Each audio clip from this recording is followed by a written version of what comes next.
संदीपन के घर में जब भोजन नहीं बन पाया है तो गुरु भैया ने जवाब दो लड़ा कि गुरु पत्नी बोली मोहन से और मुरली धरतन का इधर रैया और घर में ईंधन को नाम नहीं तो सुबेटा द्वारा पतलिया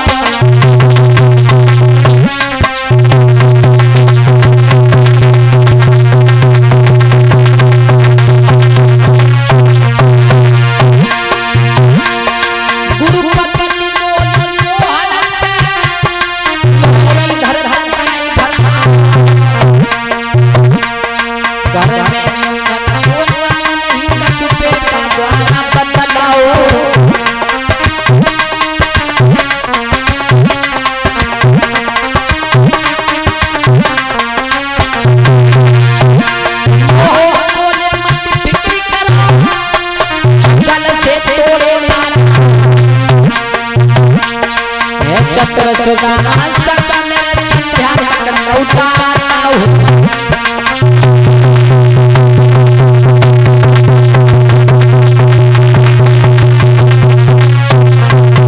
गुरु पत्नी बोलिए लड़ा कन्हैया इधर आइयो सुदामा कसूर बात है इधर आइयो सुदामा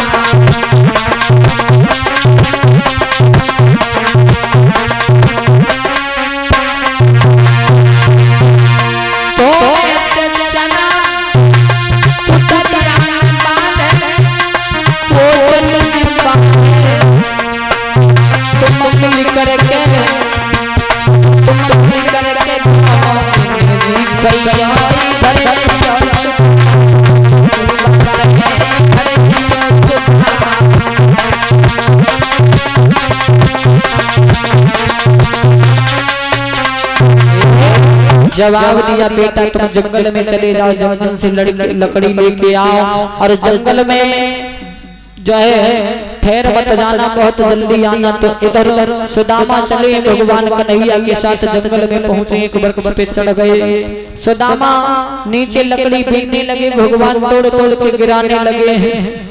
आज जब भगवान इकट्ठी करने भगवान तोड़ने लगे और सुदामा इकट्ठी करने लगे हैं। जो गुरु भैया ने चना दिए थे परीक्षित जी सुदामा को भूख लगी तो वो चना अकेले ही चब लिए।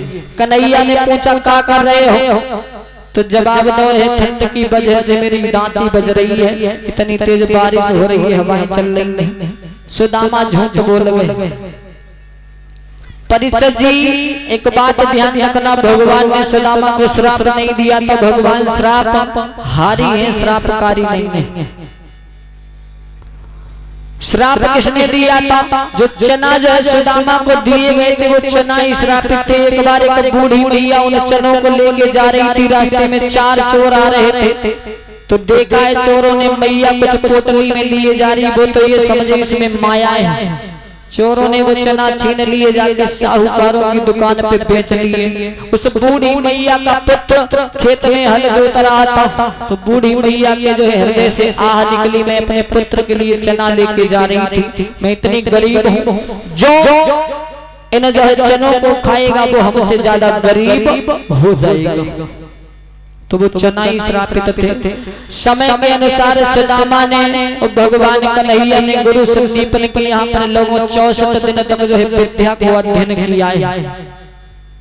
64 दिन के बाद जो सुदामा जो है वहीं पे रहते हैं और भगवान कन्हैया जब अपने घर के लिए चले आए तो सुदामा शर्म के कारण कन्हैया को विदाई भी देने नहीं गए हैं। परीक्षित जी दिन दिन जो है अब तो सुदामा पे गरीबी आने लगी। कैसी कि दिन भर बेचारे द्वार द्वार और दाता दाता चिल्लाते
योगेश भैया दुई घर मांगे दस घर मांगे, दुई घर मांगे दस घर मांगे, कावड़िया दान में नहीं।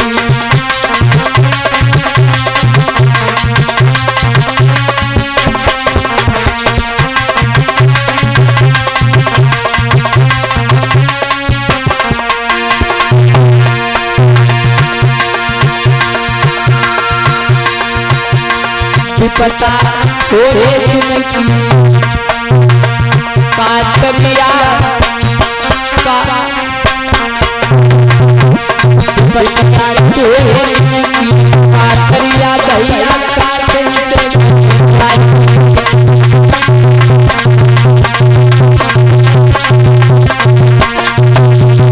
काटे से कट जाएगी योग काटे से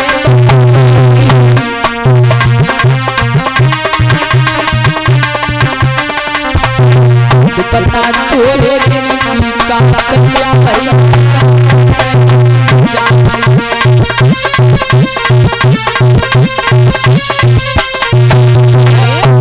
ध्यान रखना परीक्षा जी आज जो है बताया गया है लला खाए लो खुराक आज ही भरे की बात है और फिर अब जब तक तुम्हें ठीक ना करा लिए तब तक हम लेके ही नहीं कौन जाए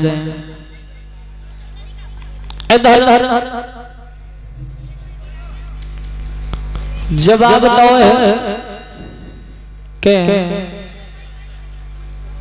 परीक्षित जी कहते हैं कि भगवान जो है जिसे दुख भी देता है तो उसे जीवन भी देता है।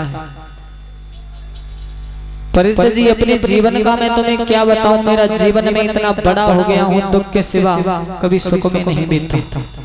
सच में इस धर्म मंच से बोल रहा हूँ, मैंने इतने दुख झेले इस शरीर पे, इतने कष्ट झेले कि मैं जानता हूँ तो आज मैं इस ऊंचाई को पकड़ पाया। और फिर भी परमात्मा कभी कभी इतना दुख देता है कि जब मैं रोता हूँ तो अकेले में बैठ के इतना रोता हूँ बहुत ज्यादा। भैया आज सुदामा नाम के ब्राह्मण जो है घर में रहने लगे। आ जाओ लला थोड़ी देर आ जाओ।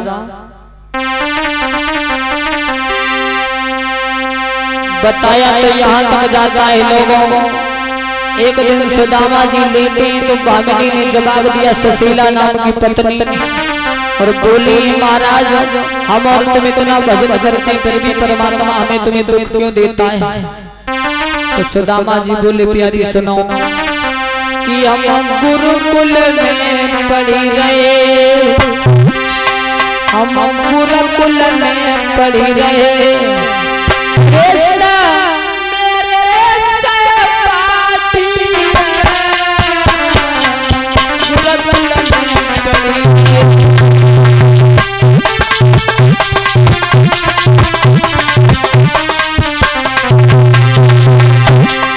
एक दिन गए हमने लकड़ी गुरु मैया चना गए,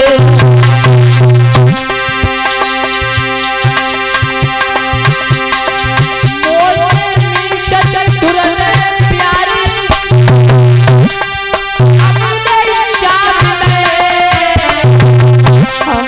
गुरुकुल में जब पढ़े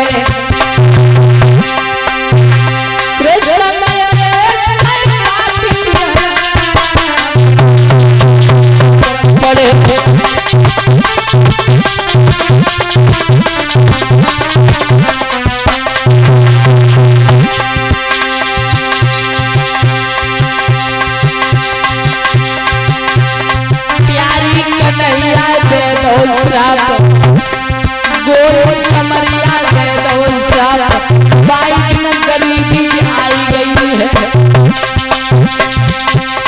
अब तो गरीबी आवत गरीबी तो खाई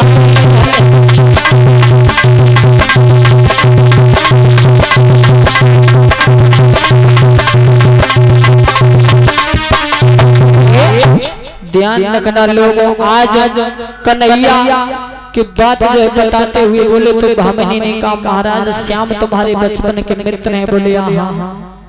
तो भामिनी बोली पिया सुनो,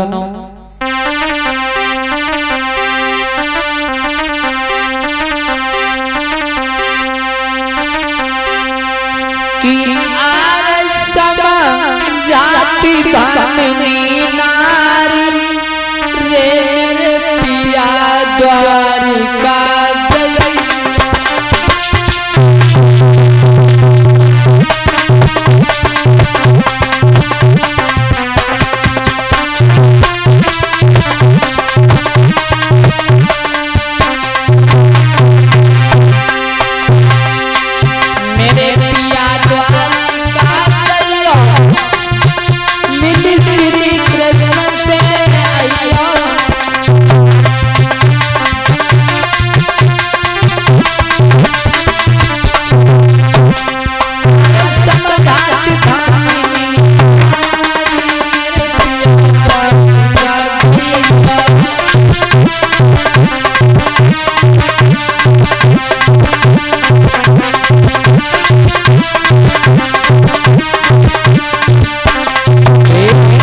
जब कन्हैया सुदामा ने ये बात कही है परीक्षित जी, तो सुदामा ने जब भामिनी ने ये बात कही तो सुदामा जी ने जवाब दिया देवी तुझे नहीं मालूम पिता पति पिता और गुरु के घर कोई जाता है तो छोटी मोटी भेंट हाथ में ले जाता है। मेरे पास कोई ऐसी भेंट नहीं है जो मैं श्याम के लिए लेके जाऊं।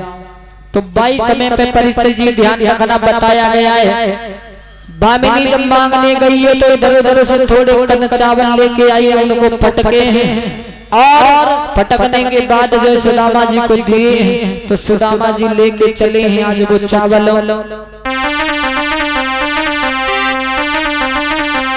कैसे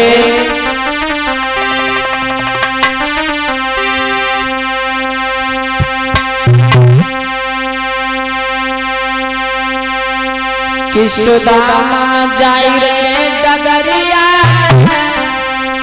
डगरिया बहया लेके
सुदामा